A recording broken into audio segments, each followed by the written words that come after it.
اعوذ باللہ من الشیطان الرجیم بسم اللہ الرحمن الرحیم الحمد للہ الذی ہدانا لہذا وما كنا لنهتدي لولا ان هدانا الله لقد جاءت رسل ربنا بالحق والصلاة والسلام على الرسول الثقلين محبوب رب المشرقين والمغربين جد الحسن والحسين أبي القاسم محمد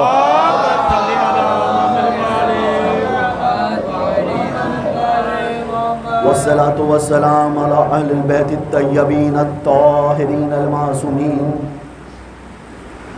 ولعنة الله على أعدائهم من يومنا هذا إلى يوم الدين أما بعد فأعوذ بالله من الشيطان الرجيم بسم الله الرحمن الرحيم قل لا أسألكم عليه أجرا إلا المودة في القربى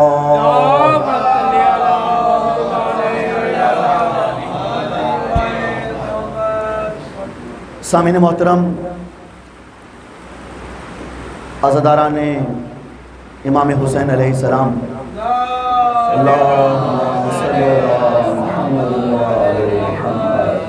عزاداران ابوالفضل العباس، قرآن مجید کی جس آیہ مبارکہ کو مسلسل تلاوت کرنے کا شرف حاصل کیا جا رہا ہے، جسے آئے مودت کہتے ہیں، اور جذبہ مودت کے ساتھ، اور اگر میں یہ کہوں کہ جذبہ ایمانی کے ساتھ ہم روزانہ کی بنیاد پر اس آئے مبارکہ کی تلاوت کر رہے ہیں اور کوشش کر رہے ہیں کہ عزاداری، فرش عزا اور عزادار کے مقام پر بات کی جائے، کیونکہ یہ مجلس امام حسین علیہ السلام ہے، اور کم از کم ان ایام میں، عشرہ اولیٰ میں، ویسے تو ہر مجلس میں حق بنتا ہے کہ انسان کربلا کی بھی بات کرے اور حسین کی بھی بات کرے، لیکن عشرہ اولیٰ میں زیادہ سے زیادہ مقصد حسین اور مقصد حسینیت کو بیان کرنا چاہیے، اور میری تو یہ دعا ہے کہ جس مودت کے جذبے کے ساتھ آپ لوگ اس فرش عزا پر شریک ہو رہے ہیں، یا جس مودت کے جذبے کے ساتھ جو خطبہ علماء مجالس پڑھ رہے ہیں، مجھ سمیت ایک طالب علم کی حیثیت سے، اور پوری دنیا میں جہاں جہاں پر لوگ اس ذکر سے منسلک ہیں، دعا ہے اللہ سے کہ جب امام حسین علیہ السلام اپنے عزاداروں کی لسٹ بنائیں گے تو اس میں ہمارے اور آپ کے نام کو شامل کریں، کیونکہ سامعین محترم، ہم جتنی بھی مجالس کر لیں، جتنا بھی گریہ کر لیں، جتنی بھی عزاداری کر لیں، یقین جانیے امام حسین علیہ السلام کی قربانی کا اتنا سا حصہ اور حق ادا نہیں ہو سکتا۔ ہم یقینی طور پر مودت کے جذبے کے ساتھ مجلس عزا میں آتے ہیں، اس دعا کے ساتھ کہ مولا جتنی ہم میں ہمت ہے، جتنی ہم میں طاقت ہے، جتنی ہم میں جستجو ہے، جتنی ہم میں مودت ہے، مولا ہم نے تو وبا کا بھی خیال نہیں کیا اور فرش عزا پر آ گئے، مولا اپنے عزاداروں کی لسٹ میں ہمارا نام لکھ دیجیے، اپنے پڑھنے والوں کی فہرست میں ہمارا نام لکھ دیجیے گا۔ ہم اصحاب حسین میں تو شامل نہیں ہو سکے، لیکن مولا کے ان جانثاروں میں تو شامل ہو سکتے ہیں۔ میں نے بہت سوچا کہ آج کی مجلس کا کیا عنوان ہونا چاہیے، میں روزانہ مودت پہ بات کر رہا ہوں، میں نے بہت سوچا کہ آج کی مجلس پہ میں کس عنوان پہ گفتگو کروں، تو میرے دل کے کسی کونے سے یہ آواز آئی. دیکھیے میں جو بات کرتا ہوں نا، میں بنی بنائی بات نہیں کرتا. جو میرے ذہن میں ہوتا ہے وہ میں ممبر پہ بولتا ہوں، کیونکہ یہ عطائے زہرا ہے. یہ عطائے زہرا ہے. میں نے بہت سوچا کہ آج کی مجلس میں کیا بات کروں، کیا عنوان بیان کروں. تو میرے ذہن میں ایک بات آئی اور وہ میں ہدیہ کر رہا ہوں. میں نے سوچا آج 7 محرم کا دن ہے. آج ہر عزا خانے میں حضرت قاسم کے مصائب بیان ہوں گے. آج پوری دنیا میں جہاں جہاں عزاداری ہو رہی ہے وہاں پر حضرت قاسم کی مہندی اٹھے گی، صرف مصائب بیان ہوں گے. میں نہیں جانتا کہ کون کون جناب قاسم کے فضائل بھی پڑھے گا، بھئی میں نہیں جانتا، لیکن میں اتنا ضرور جانتا ہوں کہ میں آج کی مجلس میں جناب قاسم کے وہ فضائل پڑھوں گا تاکہ ہمارے یہ بچے جو بیٹھے ہوئے ہیں ان کو فقط کربلا میں جناب قاسم کی قربانی یاد نہ رہے، بلکہ جناب قاسم کے وہ فضائل بھی یاد رہیں کہ جس نے آپ کو قاسم بنایا. درود پڑھیے محمد و آل محمد.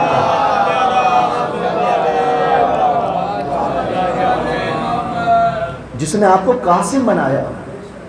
اور سامعین محترم دیکھیے، کسی بھی گھرانے کے لیے اعزاز ہوتا ہے کہ اگر اس کا کوئی ایک فرد بہت بڑی شخصیت کا مالک ہو. میں اپنی بات کرتا ہوں، میں مجالس پڑھتا ہوں اور جب میں موت کی منزل پر فائز ہو جاؤں گا تو شاید میرے جاننے والے، مجھ سے محبت کرنے والے یہ ضرور کہیں گے کہ یہ علی عدنان کا بھائی ہے. توجہ رکھیے گا، وہ علی عدنان زیدی جو مجلس سے پڑھتا تھا یہ اس کا بھائی ہے. تو میرے فخر کے لیے کافی ہے کہ میرے اس ذکر کو منسوب کیا جائے میرے محبت کرنے والوں کے ساتھ. یہ میرے فخر کے لیے کافی ہے. اور میں نے گزشتہ مجالس میں یہ بیان کیا تھا کہ فخر کون کرتا ہے. بھئی فخر وہی کرتا ہے جو حسین کے فرش عزا پر آتا ہے. فخر وہی کرتا ہے جو حسین ابن علی کے فرش عزا پر آتا ہے. تو میں نے سوچا کہ آج کی مجلس میں کیا گفتگو کی جائے، تو میرے ذہن میں یہ خیال آیا کہ آج اس شخصیت پر بات کی جائے کہ جس کا نام قاسم ہے. اور یہ مجلس کی قبولیت ہوتی ہے. مجھے تو جب میں مجلس پڑھتا ہوں تو ایک کیفیت طاری ہوتی ہے کہ آپ لوگ فضائل میں بھی گریہ کرتے ہیں. مجلس فقط واہ واہ کا نام نہیں ہے، فقط نعروں کا نام نہیں ہے، فقط اپنے ساتھ جو لوگ لے کر آتے ہیں اور نعرے بلند کرتے ہیں، یہ مجلس کی قبولیت نہیں ہے. مجلس کی قبولیت یہ ہے کہ کسی بھی ایک عزادار کی آنکھوں سے آنسو آ جائے، وہ مجلس کی قبولیت ہے. اب مجلس پڑھنے والا یا تو یہ سمجھے کہ وہ مجلس میں بیٹھے ہوئے لوگوں کو مطمئن کرے، یا جن کا ذکر ہے ان کو مطمئن کرنے کی کوشش کرے. تو میں ان کو مطمئن نہیں کر رہا جو فرش عزا پر بیٹھے ہیں، میں ان سے یہ بھیک مانگتا ہوں کہ وہ میرے ذکر سے مطمئن ہو جائیں. اور ذکر تو میرا نہیں ہے، اہل بیت کا ہے، میں ذاکر ہوں. تو حضرت قاسم کا کیا مقام اور مرتبہ ہے سامعین محترم، اس پر میں گفتگو کر رہا ہوں. حضرت قاسم کے اعزاز کے لیے اگر میں ابتدا سے عرض کروں تو حضرت قاسم کے آغاز میں آپ کے لیے اتنا ہی کافی ہے کہ آپ کے جد محمد مصطفیٰ صلی اللہ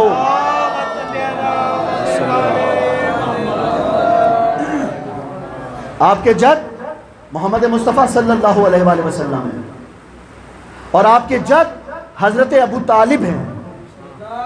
اللہم صلی علی محمد علی محمد. یعنی کہ آپ کے اعزاز کے لیے ابتدا کہاں سے ہو رہی ہے؟ آپ کے جد رسول خدا ہیں، آپ کے جد حضرت ابو طالب ہیں. اور اگر میں جملوں کو اور آسان کر دوں بچوں کے سمجھانے کے لیے کہ کائنات کا سہارا رسول خدا ہے.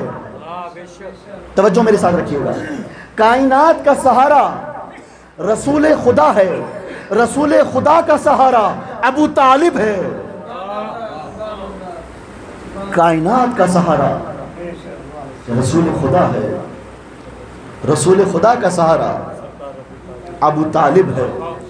حضرت قاسم کی عظمت کے لیے تو یہی کافی ہے کہ آپ کے دادا علی مرتضیٰ ہیں، آپ کے دادا علی مرتضیٰ ہیں، وہ علی کہ اگر کائنات کے سارے درخت قلم بن جائیں، سارے دریا سیاہی بن جائیں، تو حضرت علی کے فضائل نہیں لکھ سکتے ہو۔ اور وہ کسی نے کہا تھا نا جملہ، اب شاید جملے آگے پیچھے ہو جائیں، جس طرح سے اس نے کہا تھا میں اس طرح سے نہیں پڑھ رہا، میں اپنے جملوں میں بول رہا ہوں، میں کیسے کہہ دوں علی کو مولا کائنات، میں کیسے کہہ دوں علی کو مولا کائنات، یہ کائنات چھوٹی ہے، نام علی بڑا ہے۔ درود پڑھیے داری دونوں ہاتھوں کو بلند کر کے، درود پڑھیے صلوات، دونوں ہاتھوں کو بلند کر کے حیدری۔ حضرت قاسم کا منصب دیکھیں کہ آپ کے دادا علی مرتضیٰ ہیں، یہاں پر منصب ختم نہیں ہو رہا۔ حضرت قاسم کا منصب دیکھیں کہ آپ کی دادی فاطمہ الزہرا ہیں، اللہم آپ کی دادی جناب فاطمہ الزہرا ہیں، وہ جناب فاطمہ الزہرا کہ جن کے استقبال کے لیے ان کے بابا کھڑے ہو جاتے تھے، جن کے استقبال کے لیے ان کے بابا کھڑے ہو جاتے تھے۔ اگر میں جملوں کو اور ٹھیک کروں تو سامعین محترم، جناب فاطمہ کے استقبال کے لیے ان کے بابا کھڑے نہیں ہوتے تھے، بلکہ جناب فاطمہ کے استقبال کے لیے رسالت کھڑی ہو جاتی تھی۔ جناب فاطمہ کے استقبال کے لیے رسالت کھڑی ہو جاتی ہے۔ کیا کہنے حضرت قاسم کے کہ جن کے بابا حسن مجتبیٰ ہیں، جن کے بابا حسن مجتبیٰ ہیں، وہ حسن مجتبیٰ کہ جنہوں نے اسلام کے لیے قربانیاں دی ہیں، وہ بھی آگے آئے گا۔ کیا کہنے اس قاسم کے کہ جن کے چچا امام حسین علیہ السلام ہے، یعنی کہ جن کے چچا امام حسین علیہ السلام ہے، وہ حسین کہ جس نے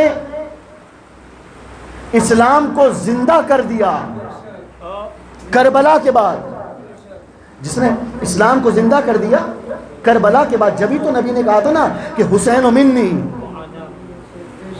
وانا من الحسین، حسین مجھ سے ہے، میں حسین سے ہوں۔ میں طولانی گفتگو نہیں کرنا چاہوں گا، مختصر اسے وقت میں عظمت قاسم بیان کرنا چاہوں گا۔ حسین منی وانا من الحسین، حسین مجھ سے ہے، میں حضرت قاسم کے چچا امام حسین کی فضیلت بیان کر رہا ہوں۔ حسین منی وانا من الحسین، کہ حسین مجھ سے ہے، میں حسین سے ہوں۔ بھائی دیکھیے، ہر نواسہ نانا سے ہوتا ہے، ہر نواسہ نانا سے ہوتا ہے، نانا نواسے سے نہیں ہوتا۔ حسین منی وانا من الحسین، اے اللہ کے نبی کیا اعلان کرنا چاہ رہے ہیں؟ تو اللہ کے نبی کا جواب آئے گا کہ کربلا تک حسین مجھ سے تھا۔ بتوجہ، کربلا تک حسین مجھ سے تھا، کربلا کے بعد میں حسین سے ہوں، کربلا کے بعد میں حسین سے ہوں۔ نماز باقی ہے تو حسین کی وجہ سے، قرآن باقی ہے تو حسین کی وجہ سے، یہ عزاداری باقی ہے تو حسین کی وجہ سے، یہ نماز کے جتنے رکن باقی ہیں حسین کی وجہ سے۔ یعنی کہ جو نماز کو بچائے، جو اسلام کو بچائے، اسے حسین ابن علی کہتے ہیں۔ صلوات۔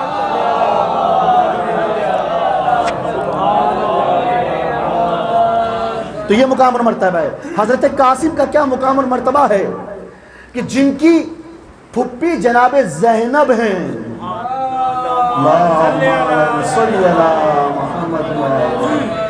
آپ کی پھپھی جناب زینب ہیں، جناب ام کلثوم ہیں۔ اور میں یہاں پر ایک اور جملہ ہدیہ کر رہا ہوں آپ تمام لوگوں کو۔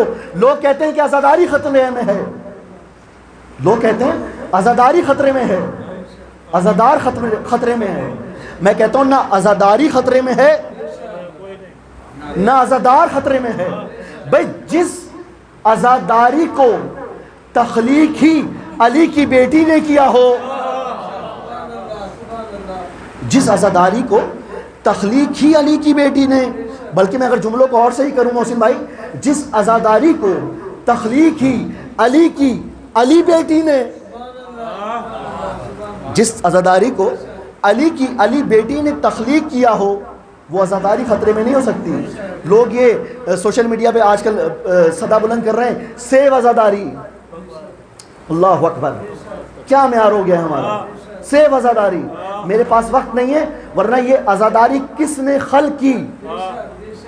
خدا کی قسم اگر میرے پاس وقت ہوتا یا کسی اور مجالس میں آپ کو بتاؤں گا کہ عزاداری کس نے خلق کی، الگ ٹاپک ہے. اگر لوگ پڑھ لیتے تو کبھی فیس بک پہ یہ اسٹیٹس نہیں لگاتے کہ واٹس ایپ پہ یہ اسٹیٹس نہیں لگاتے کہ سیو عزاداری، سیو عزادار. عزادار کی بھی حفاظت ہے، عزاداری کی بھی حفاظت ہے. اور جس کی حفاظت کرنے کے لیے قائم آل محمد موجود ہو، صلی اللہ، سمجھ رہے ہیں آپ، جس کی حفاظت کے لیے قائم آل محمد موجود ہو، بھئی وہ خطرے میں کیسے ہو سکتا ہے؟ تو میں نے کیا کہا کہ یہ مقام اور مرتبہ اللہ تعالیٰ نے جناب قاسم کو دے دیا، اور اس انداز سے دیا کہ جیسے ہی جناب قاسم کی، میں دیکھیے مجھے نہیں پتا کہ آپ نے آج جو جو مجلسیں سنی ہیں اس میں جناب قاسم کے فضائل بیان ہوئے ہیں یا نہیں ہوئے ہیں. کوئی کرے نہ کرے میں تو کروں گا، کوئی کرے نہ کرے ہمیں تو کرنا چاہیے. اس سزا خانے سے ان بچوں کو کوئی نہ کوئی پیغام ملنا چاہیے. تو میں نے کیا جملہ ہدیہ کیا کہ جب حضرت قاسم کی اس دنیا میں آمد ہوئی ہے، حضرت امام حسن علیہ السلام نے حضرت قاسم کو اپنے ہاتھوں میں لیا، اور جیسے ہی اپنے ہاتھوں میں لیا نا تو حضرت امام حسن نے کہا کہ اس بچے کا نام قاسم رکھا جائے. کیا کہا؟ اس بچے کا نام قاسم رکھا جائے. کون کہہ رہا ہے؟ وہ حسن ابن علی کہ جب وہ آغوش امامت میں آیا تھا. بھائی توجہ میری طرف رکھیے گا. وہ حسن ابن علی جب آغوش امامت میں آیا تھا، یعنی کہ مولا علی کی آغوش میں آیا تھا.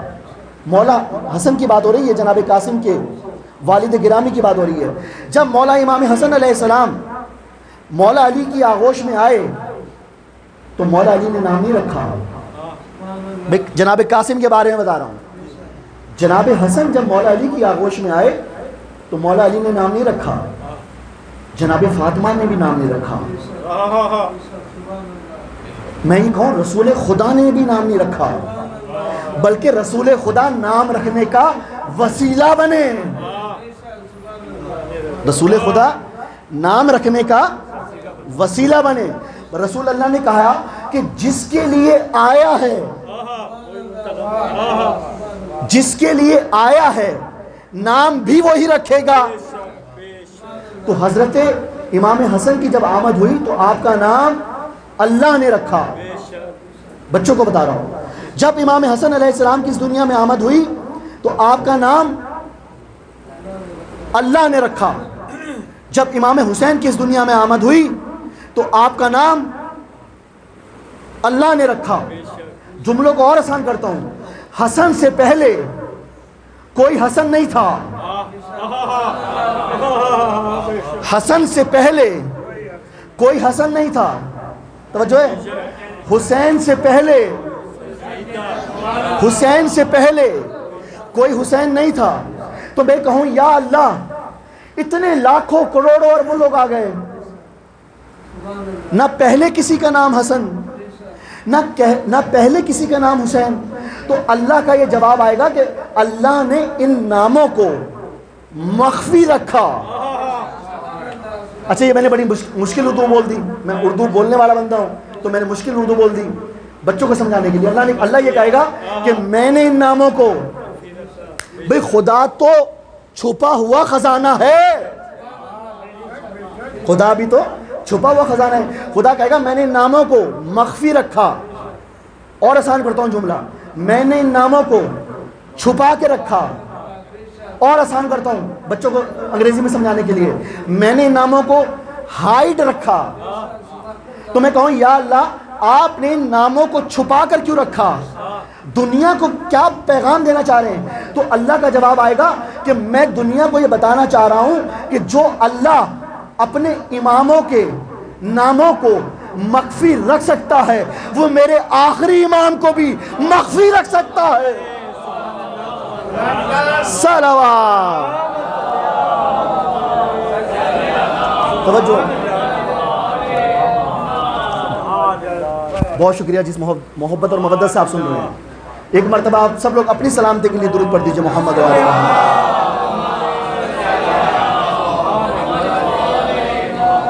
جو خدا, التماس دعا, جو خدا اپنے اماموں کے ناموں کو مخفی رکھ سکتا ہے,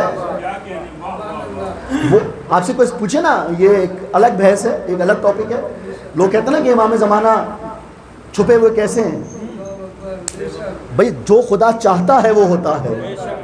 تو خدا نے بتا دیا کہ نام امام حسن, نام امام حسین علیہ السلام خدا نے چھپا کر رکھا. تو جو خدا اپنے محبوب کے ناموں کو چھپا کر رکھ سکتا ہے وہ میرے قائم آل محمد کو بھی, خدا کہہ رہا, میں نہیں کہہ رہا. تو یہ امتیاز اللہ تعالیٰ نے امام حسن کو دیا. وہ حسن جس کے نام کو خدا نے چھپا کر رکھا, وہ حسن جو نبی کی آغوش میں آیا, جو بچہ اس کی آغوش میں آیا اس کو جناب قاسم کہتے ہیں. اس کو جناب قاسم کہتے ہیں. تو اس انداز سے امام حسن نے جناب قاسم کا نام رکھا. اور دیکھیے جناب قاسم کی عظمت کے لیے یہی کافی ہے کہ آپ نے خاندان رسالت میں آنکھیں کھولی. آپ نے خاندان رسالت میں آنکھیں کھولی. آپ خاندان امامت میں پروان چڑھے. آپ خاندان طہارت میں بولنا سیکھے. آپ خاندان, یہ بہت بڑا جملہ ہے, آپ خاندان طہارت میں بولنا سیکھے اور اس انداز سے بولتے رہے. اس انداز سے بولتے رہے. بچوں کے لیے پیغام دینا چاہ رہا ہوں, اس انداز سے کہ کچھ ہی برس کے تھے جناب قاسم کہ حافظ قرآن ہو گئے. کچھ ہی برس کے تھے. آج کے جو حافظ قرآن حفظ کرنے پر بات کرتے ہیں, کاش وہ جناب قاسم کی عظمت کو سمجھ لیتے. کاش وہ جناب قاسم کی عظمت کو سمجھ لیتے. اس انداز سے جناب قاسم قرآن کی تلاوت کرتے مسجد نبوی میں. اور میں نے یہاں تک آج پڑھا کہ جیسے ہی جناب قاسم مسجد نبوی میں قرآن کی تلاوت کرتے سارے مسلمان گھبرا جاتے اور جناب قاسم کی قرت ان کو مجبور کرتی مسجد میں آنے کے لیے. بھائی کوئی عام انسان قرآن کی تلاوت نہیں کر رہا تھا, وارث قرآن کی تلاوت کر رہا تھا. درود پڑھیے محمد و آل محمد.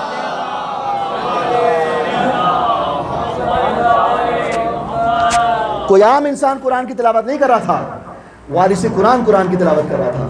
اس انداز سے جناب قاسم پروان چڑھے. جناب قاسم کے بابا امام حسن نے اور جناب قاسم کے چچا امام حسین نے حضرت قاسم کا جھولا جھلایا. بھئی میں ایک جملہ دینا چاہ رہا ہوں یہاں پر آپ کو. حضرت امام حسن نے اور حضرت امام حسین نے محسن بھائی جناب قاسم کا جھولا جھلایا. تو میں یہاں پر کہنا چاہوں گا کہ فرشتے جس کا جھولا جھلائیں, فرشتے جس کا جھولا جھلائیں اس کو حسنین کہتے ہیں. حسنین جس کا جھولا جھلائے اسے قاسم کہتے ہیں. درود حیدری, درود پڑھیے محمد و آل محمد پر.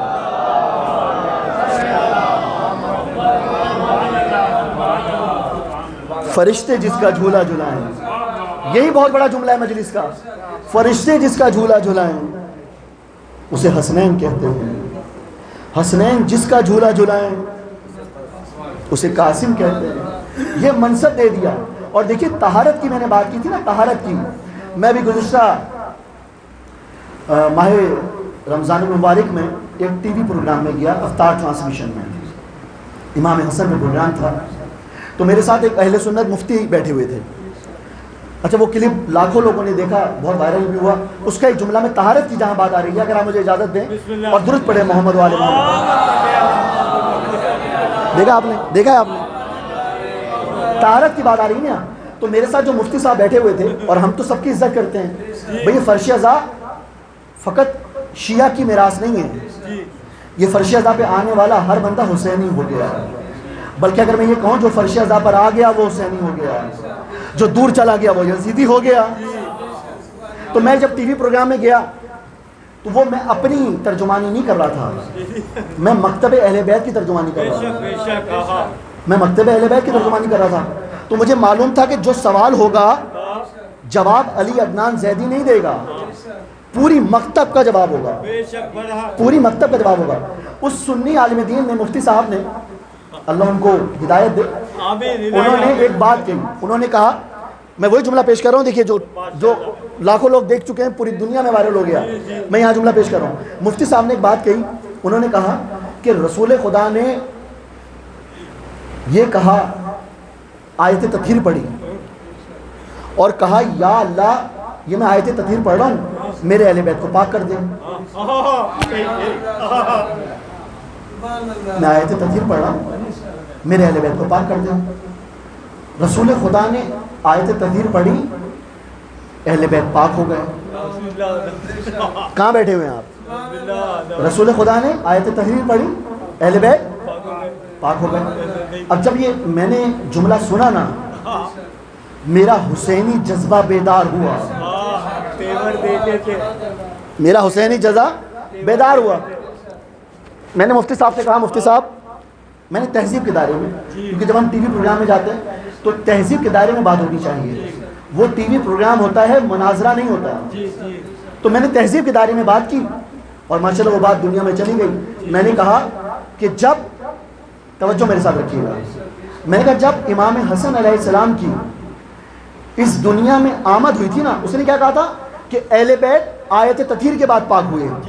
میں نے کہا جب امام حسن کی اس دنیا میں آمد ہوئی تھی تو جناب بی بی فاطمہ الزہرا سلام اللہ علیہا،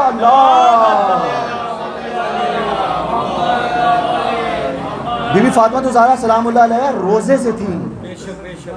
امام حسن علیہ السلام کی آمد ہو گئی، آپ کا روزہ نہیں ٹوٹا،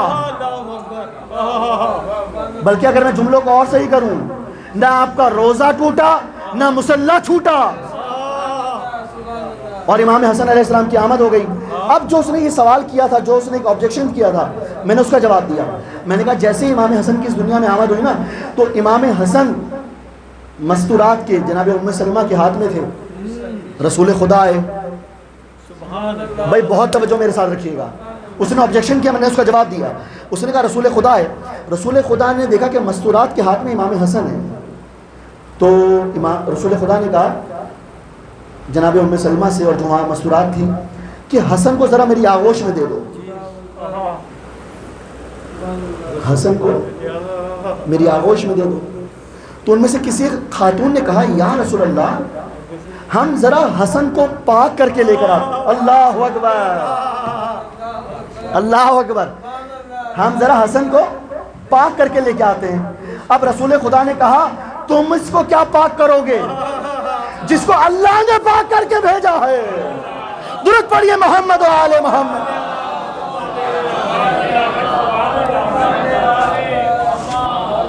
تم اس کو کیا پاک کرو گے جس کو اللہ نے پاک کر کے بھیجا ہے؟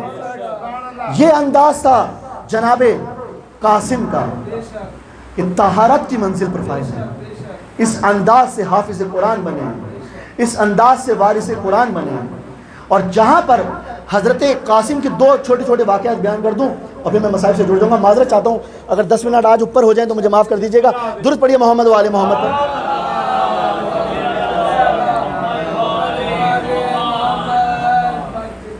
حضرت قاسم کے دو واقعات پیش کر رہا ہوں۔ آپ نے اکثر یہ سنا ہوگا کہ پرندوں کو پانی پلاؤ، پرندے امام حسین علیہ السلام، خاص طور پہ کبوتر امام حسین علیہ السلام کے قاتلوں پر لعنت کرتے ہیں. یہ آپ نے اکثر واقعہ ضرور سنا ہوگا، لیکن کسی کو پتہ ہے کہ اس واقعے کی تاریخ کیا ہے؟ میں آج ممبر سے دیا کر رہا ہوں. بچوں کو، جوانوں کو سب سے ریکویسٹ کر رہا ہوں اس چیز کا کہ پرندوں کی پیاس کا ضرور خیال رکھنا، کیونکہ پرندوں کی جو پیاس کا خیال رکھا اس کی ابتدا تو بہت پہلے ہو چکی تھی، لیکن جو اس پہ مہر لگائی وہ حضرت قاسم نے لگائی. حضرت قاسم نے لگائی. اور جناب ام فروا اپنے بچوں کو یہ تربیت دیتی تھی کہ بچوں دیکھو، تمام جانوروں کی، پرندوں کی پیاس کا خیال رکھنا. تو حضرت قاسم اپنے جب چھوٹے سے تھے نا، تاریخ بیان کرتی ہے اتنے بڑے ہوں گے جتنے بچے بیٹھے ہوئے، تو یہ آپ بچوں کے لیے پیغام ہے. تو حضرت قاسم روزانہ رات کو مٹی کے برتن میں پانی کو بھرتے، دوسرے مٹی کے برتن میں غذا کو یعنی کہ دانے کو بھرتے، اور روزانہ کی بنیاد پر اللہ ان کو وسیلہ بناتا پرندوں کے رزق کا. اللہ ان کو وسیلہ بناتا پرندوں کے رزق کا.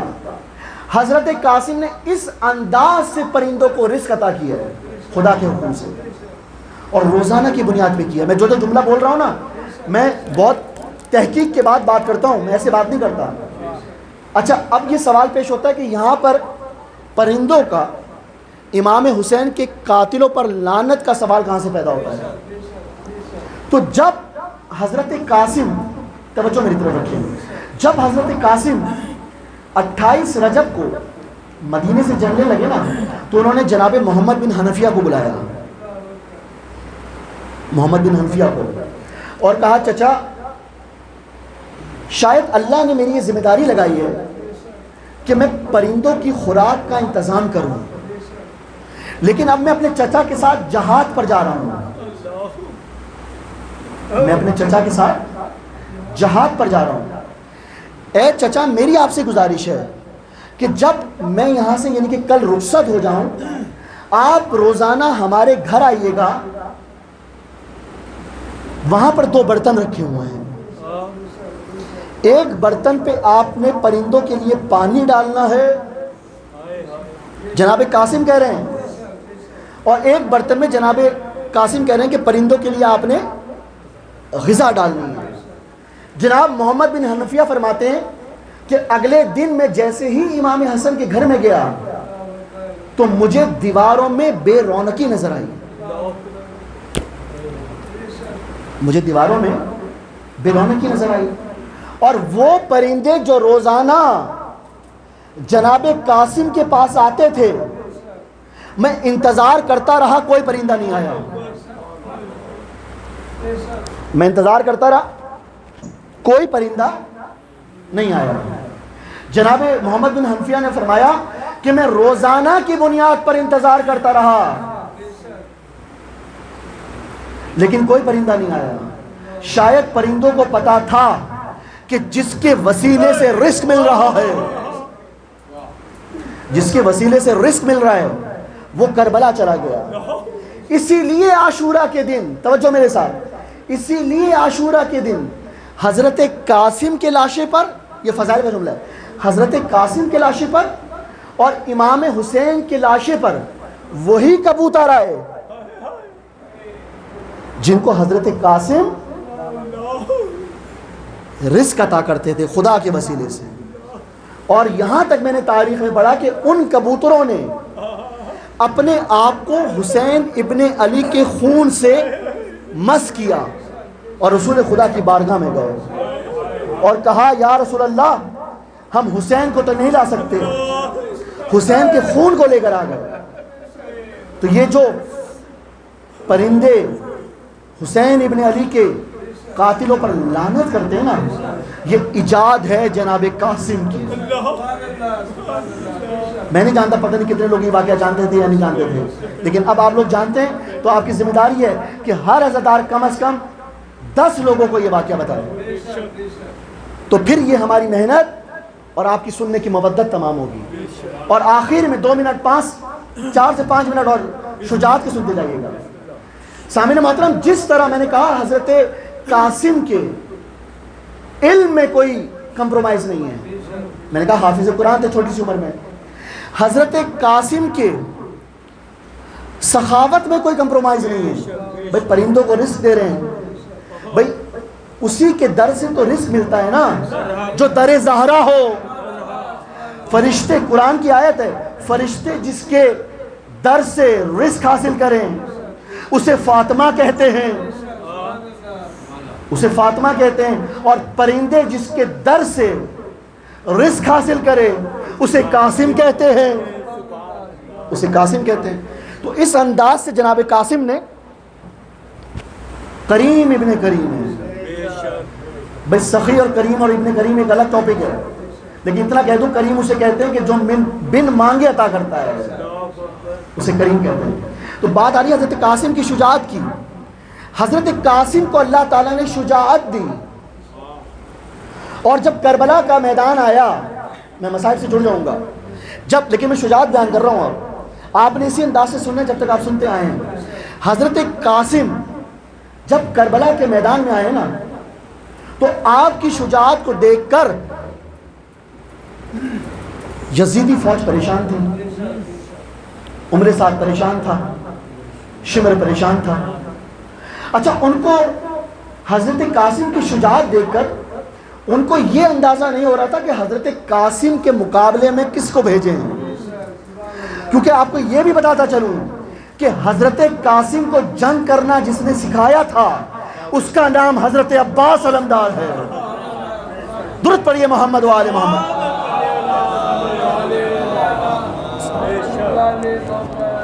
تو ازرق نام یاد رکھیے گا، ازرق شامی فوج کا ایک بہت بڑا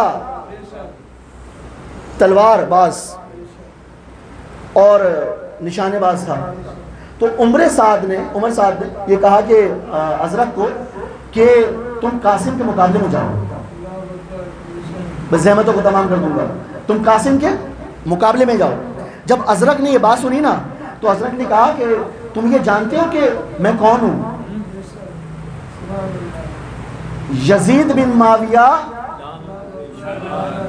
مجھے 10,000 دینار سال کے انعام دیتا ہے کہ میں اتنا شجاعت والا ہوں، اور مجھے یہ لقب ملا کہ میں عرب میں سب سے طاقتور ہوں۔ خوش فہمی دیکھیں آپ، میں عرب میں سب سے طاقتور ہوں، اور میں اکیلا ازرق 1,000 لوگوں کے برابر ہوں۔ تو مجھے کہتا ہے کہ میں جاؤں اس بچے کے مقابلے میں، اللہ اکبر، تو مجھے کہتا ہے میں جاؤں اس بچے کے مقابلے میں جو 13 سال کا ہے، یہ میری شان کے خلاف ہے، میں اس بچے کے مقابلے میں نہیں جاؤں گا۔ جب یہ بات سنی نا اس ملعون نے تو اس نے کہا دیکھ تجھے مقابلہ تو کرنا پڑے گا۔ تو ازرق نے کہا بھائی دیکھو میں مقابلہ تو نہیں کر سکتا، ہاں لیکن میرے 4 بچے ہیں، 4 بیٹے ہیں، اور ان بیٹوں کو میں قاسم سے مقابلے کے لیے بھیجتا ہوں۔ سامعین محترم، تاریخ بیان کرتی ہے کہ ازرق نے اپنے پہلے بیٹے کو بھیجا، جناب قاسم نے جہنم رسید کیا، 13 برس کا قاسم ہے۔ ازرق نے اپنے دوسرے بیٹے کو بھیجا، جناب قاسم نے جہنم رسید کیا۔ ازرق نے اپنے تیسرے بیٹے کو بھیجا، جناب قاسم نے جہنم رسید کیا۔ ازرق نے چوتھے بیٹے کو بھیجا،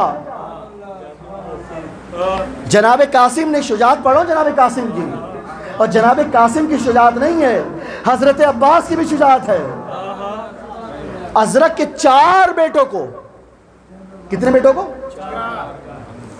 4 بیٹوں کو جناب قاسم نے جہنم رسید کیا۔ اب جب ازرق نے یہ منظر دیکھا نا تو ازرق کو جوش آیا اور کہا میرے بیٹوں کو مارا، اب میں جاؤں گا قاسم کے مقابلے میں۔ بھئی کون منع کر رہا ہے؟ ازرق جو 1,000 بندوں کے برابر تھا، اس نے پہلا وار کیا، وہ حضرت قاسم کی سواری پہ لگا۔ بھئی میرا موضوع حضرت قاسم ہے، وہ حضرت قاسم کی سواری پہ لگا. حضرت قاسم کی سواری شہید ہو گئی, لیکن دور سے حسین ابن علی علیہ السلام یہ منظر دیکھ رہے تھے. اپنے صحابی کو بلایا اور کہا یہ میری سواری, میرا زلجنہ لے کر جاؤ اور جا کر قاسم کو دو.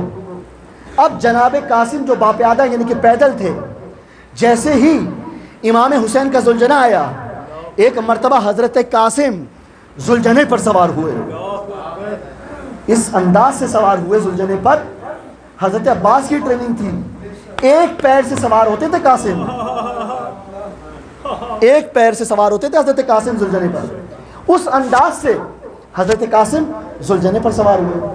اور جب حضرت قاسم زلجنہ پر سوار ہوئے, تاریخ بیان کرتی ہے ازرق نے وار کرنے کی کوشش کی, قاسم نے ایسا وار کیا کہ ایک ازرق دو حصوں میں بٹ گیا.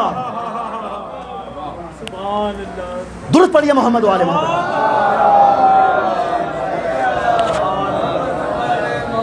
ایک ازرق دو حصوں میں بٹ گیا. میں جملہ عطیہ کرنا چاہ رہا ہوں یہاں پر حضرت قاسم کی شجاعت پر. ایک ازرق دو حصوں میں بٹ گیا یعنی جہنم رسید ہو گیا. تو مجھے یہ کہنے دیجئے گا, یہ آخری جملہ فضائل کا, آپ کی معرفت کی منزل دیکھنا چاہتا ہوں کہ آپ کس معرفت کی منزل پر بیٹھے ہوئے ہیں. سامعین محترم, قاسم نے وار کیا, ازرق جہنم رسید ہوا. تو مجھے کہنے دیجئے گا کہ خیبر کے میدان میں مرہب, حارث اور انتر کو جو قتل کرے اسے حیدر کرار کہتے ہیں.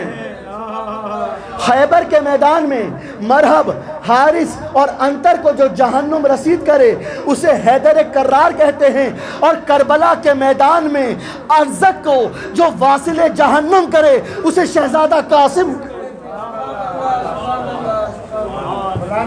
صلوات.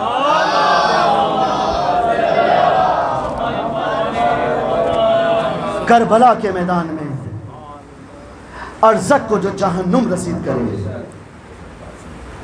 اسے قاسم کہتے ہیں.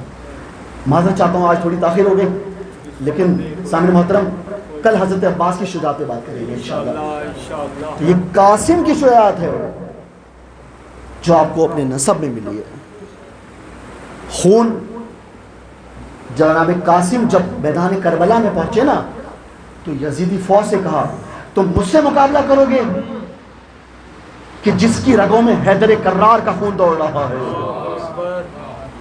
جس کی رگوں میں نبی مصطفیٰ کا خون دوڑ رہا ہے, جس کی رگوں میں حسن ابن علی کا خون دوڑ رہا ہے. لیکن جیسے ہی ارزق کو واصل جہنم کیا, وہ ملعون ایک مرتبہ اس نے یہ منظر دیکھا نا, اس نے کہا اس شان سے جناب قاسم تمام لوگوں کو واصل جہنم کر رہے ہیں, اگر اسی شان سے لڑتے رہے تو نہ یزید بچے گا نہ یزیدیت بچے گی. اگر اسی شان سے جناب قاسم لڑتے رہے تو اس ملعون نے حکم دیا یزیدی فوج کو کہ جناب قاسم پر حملہ کرو. لیکن سامعین محترم اس حملے سے پہلے کی داستان ہے. آج 7 محرم آ گئی, آج 7 محرم آ گئی اور آج کربلا میں الاتش کی صدا ہو رہی ہے. آج آپ اپنے گھر میں جب جائیں گے مجلس کے بعد تو آپ جب اپنے گھر والوں, آپ تھکے ہوئے جائیں گے نا, آپ اپنے گھر میں جائیں گے, آپ اپنے گھر والوں سے کہیں گے کہ ذرا مجھے ٹھنڈا پانی پلانا. جب آپ کے سامنے ٹھنڈا پانی آئے گا نا تو وہ آپ پانی پی لیں گے. لیکن ایک لمحے کے لیے ہاتھ جوڑ کر گزارش کروں, ایک لمحے کے لیے اپنے ذہن کو کربلا لے کر جائیے گا,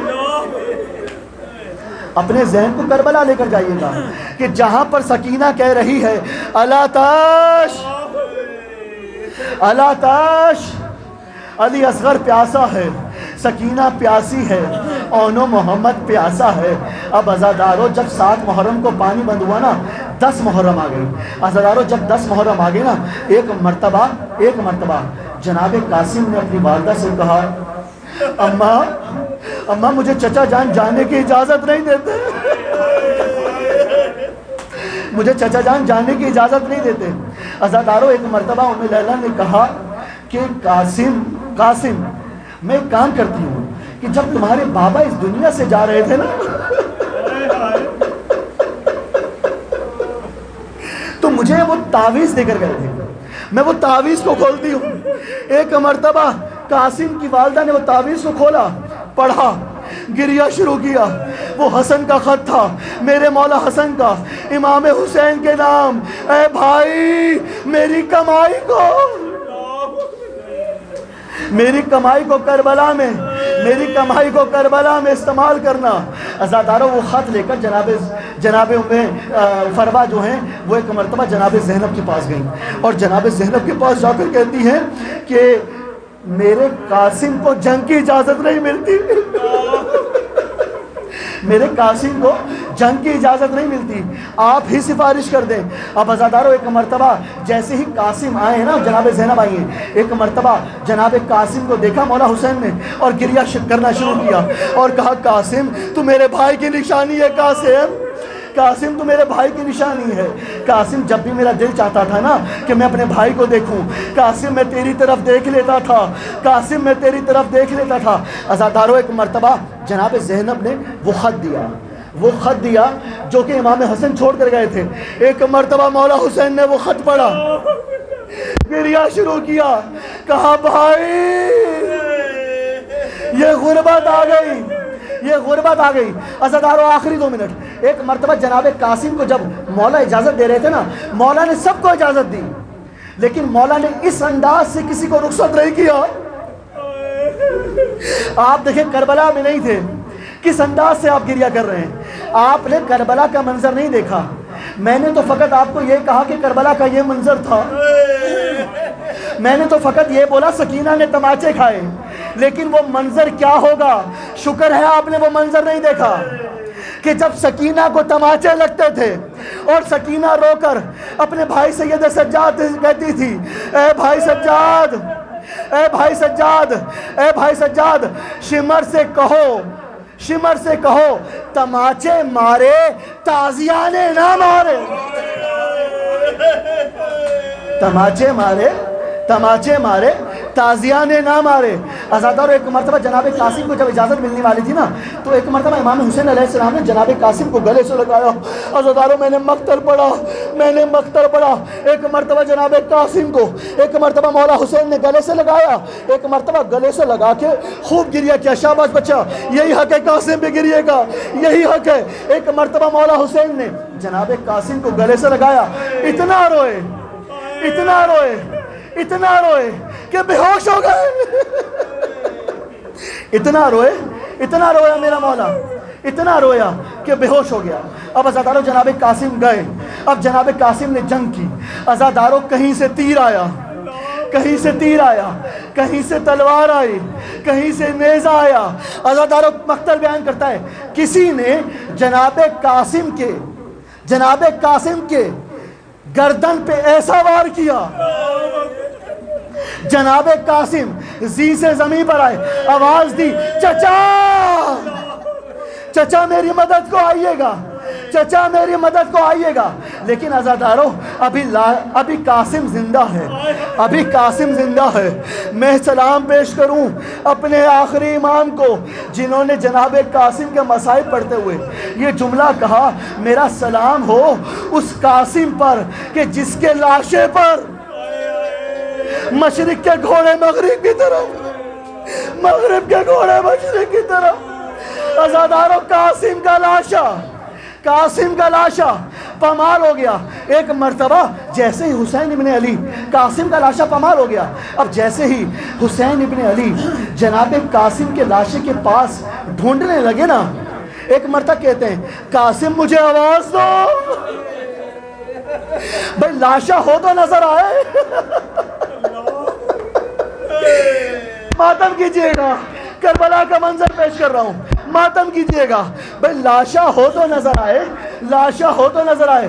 حسین ابن علی کہتے ہیں قاسم مجھے آواز دو بیٹا، قاسم مجھے آواز دو۔ قاسم مجھے آواز دو، تمہارا چچا پکار رہا ہے، مجھے آواز دو بیٹا، مجھے آواز دو بیٹا، مجھے آواز دو بیٹا۔ عزاداروں لاشے سے آواز نہ آئی، ہاں ایک ٹکڑے سے آواز آئی، چچا آخر، چچا ادھر آئیے۔ عزاداروں ایک مرتبہ آخری جملہ، ایک مرتبہ امام حسین پہنچے، اس انداز سے پہنچے، قاسم کا لاشا تو نہیں تھا، قاسم کا لاشا پامال ہو گیا۔ امام حسین نے اپنے ابا کو زمین پر بچھایا، قاسم کے لاشوں کو، قاسم کے پامال لاشی کے ٹکڑوں کو جمع کیا، اب ابا میں ڈالا، اب خیمے میں پہنچے۔ ایک مرتبہ جناب زینب نے یہ منظر دیکھا نا، آخری جملہ، جس نے گریہ کیا، جس نے نکیا وہ جانے، بی بی ام فروا جانے۔ ایک مرتبہ جناب امام حسین ایک مرتبہ ابا کے دامن میں لے کر جب پہنچے نا جناب قاسم کے اس لاشے کو جو پامال ہو گیا تھا، ایک مرتبہ جناب زینب نے دیکھا اور کہا بھائی جب بھی جاتے ہو کسی نہ کسی کا لاشا لے کر آتے ہو، لیکن قاسم کا لاشا کہاں ہے؟ قاسم کا لاشا کہاں ہے؟ ایک مرتبہ حسین نے گریہ کیا، ارے زینب، ابا کے اندر قاسم کا لاشا کربلا کے میدان میں پامال ہو گیا۔ اور ایک مرتبہ قاسم کی ماں نے یہ منظر دیکھا اور کہا مولا میری قربانی کو قبول فرمائیے، واہ قاسمہ، واہ قاسمہ، ماتم قاسم، یا حسین، یا حسین۔